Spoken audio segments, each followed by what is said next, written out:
Hi guys, and welcome back to Freakshow's Forgotten Films. This hairpiece is a lot. Okay. Anyway, let's go ahead and rattle these bones. I'm hoping to get a good one. I really am. We've had a couple good ones in a row. One that was a big surprise, so I really did enjoy that Dark Waters movie. Dead Waters. Whatever mystery it was. Alright. Let's see what we got here.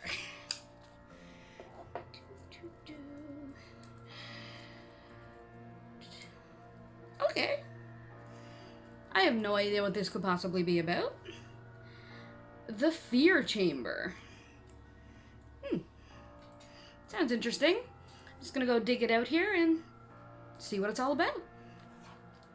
Alright, we're back to familiar territory with the multi-packs again. This is the same one that had the last vampire on Earth. Help me.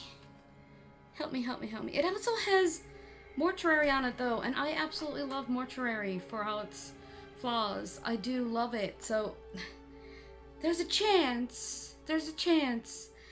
Let's have it not be as bad as Last Vampire on Earth. I'd be okay if it was like Sorrow Creek level even. Anyway, this stars Richard Tyson, and I believe that says Rhett Giles. It's very tiny writing on the back of this. And directed by Kevin Carraway. Doesn't say what year it came out, but I'm not going by that anymore because Dead Water said it came out in 2000 on my copy, but it came out in 93, which, okay. Anyway, it says, a detective on the verge of capturing a serial killer, but nightmarish visions thwart his efforts. I love the very basic little blurbs they have here. But I guess that sums it up, and we'll have a look, see what it's all about, and I'll come back when it's over. Alright, and we're back. That was actually pretty good. That wasn't that bad. But first, IMDb gave it a 3.3, which I don't think is that fair, but you know. There was nothing on the tomato meter, but Rotten Tomatoes audience gave it an 8%. Now, I thought that was pretty sad. But, you know, Rotten Tomatoes can sometimes be a little... Yeah, I'm going to give it about a 4.5. This was a half-decent cop thriller that goes kind of off the rails in the third act and goes kind of batshit, but I'll get there. For one thing, I didn't realize Stephen Williams was in it. Freaking Creighton Duke himself is in this. I know him as Rufus Turner from Supernatural, I love Supernatural. But most horror fans know him as Creighton Duke from Jason Goes to Hell. He's also in a shit ton of other stuff. He had a small role in It Chapter 1 as Mike's dad or uncle or grandfather or whoever he's living with. The one's killing the sheep. He's in that. He has a lot of little parts in a lot of movies. He's very, very much a horror alumni. I was a little nervous at first when I saw the first ghost, because she looked like Sherry Moon in Rob Zombie's Halloween 2. It just was white face with black around the eyes. But before I get into all that, I'm just going to talk about the plot real quick. It is a cop plot. It's a cop after a serial killer who gets hurt when trying to capture him at the beginning of the movie and has to get a heart transplant. And after his heart transplant, he starts getting visions. And then he meets this other psychic, a woman whose name I cannot remember off the top of my head.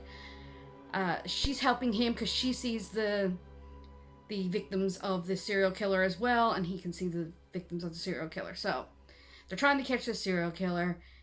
His police chief thinks he's going crazy. That's Stephen Williams.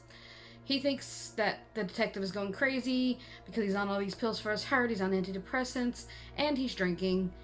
So he gets suspended and has to go after the killer by himself. The killer is really creepy. He kind of has an older Kurt Russell feel to him, but he's really kind of creepy, and he is the reason why this movie goes off the rails kind of in the end of it. It almost like it wants to be 7, but it's more like... Do you remember this one called The Watcher, or like Murder by Numbers and stuff like that? It's these movies that came out in the late 90s, early 2000s that want it to be 7, but couldn't quite be there. But they're still half decent to watch anyway. Like, they'll grab your attention. They're not great, but you can sit down and watch them. They're watchable. It's almost like that. Right up until the killer shows up in the last act. Suddenly, he has face paint, which he... correct me if I'm wrong, but I didn't see any face paint on this man up until this very moment. And it's this weird kabuki face paint. That...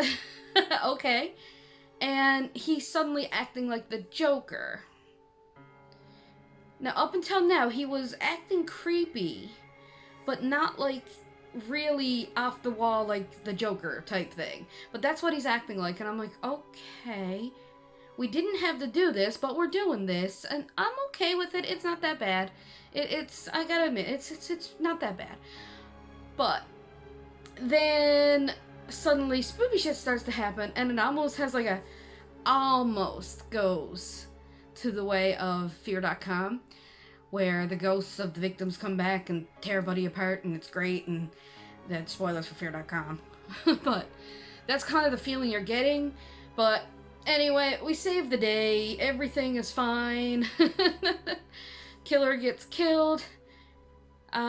We go and we realize that he was killing to get organs from people, and it was part of an international organ trade thing where he'd kill people, women, steal their organs, and sell them to the black market type thing, or distributors to distribute around, like, different places, either locally or... And he keeps saying, save the children in Africa. Okay. So, I didn't see this coming, but I kind of wasn't surprised at the same time that the lady he met, the psychic, they're going through all the victims that they found. And the psychic's picture was there. And like I said, I didn't see it coming, but I'm kind of not surprised. Because I was thinking, like, you didn't really see her interact with anybody. But yeah, she's been dead the whole time. And it's her hurt that he has. Right? Yeah, that's the ending. I don't really have a whole lot to say about it. I really don't. The acting was real great. It looked good. It was not perfect by any means, but I thought it was a fun watch, and I'll probably sit down and watch it again. Definitely not bad as Last Vampire on Earth, and it was a lot better than Sorrel Creek. It was better than Frozen in Fear. I don't know. I'd watch it again. It's real good.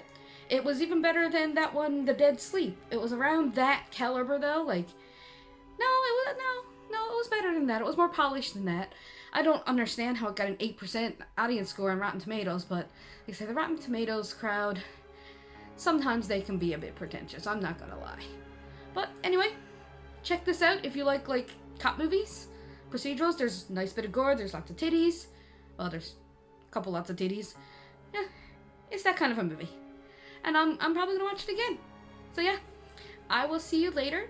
God knows what the next video is gonna be, but bye-bye.